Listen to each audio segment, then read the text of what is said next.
Joseph Vijay first பாலேயே sixer அடிக்குமா TVK?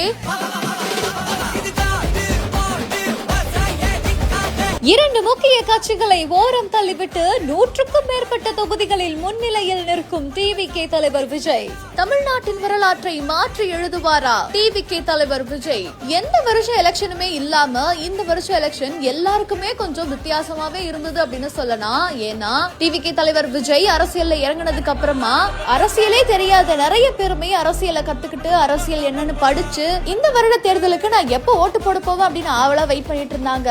இந்த நிலையில தான் தேர்தல் முடிஞ்சு இன்னைக்கு தேர்தல் முடிவுகளும் வெளியாக இருக்கக்கூடிய நிலையில தமிழக வெற்றி கழகம் முக்கிய 2 கட்சிகளான திமுக மற்றும் அதிமுகவை ஓரம் தள்ளிவிட்டு முன்னிலை வகித்திருக்குது. அடிச்ச ஃபர்ஸ்ட் பாலே சிக்ஸர் தான் போலியே அப்படின்ற மாதிரியா தான் டிவிகே தலைவர் விஜயோட இந்த ஒரு முன்னிலை விவரம் இப்போ தொண்டர்களிடையே கொண்டாடப்பட்டு வருது.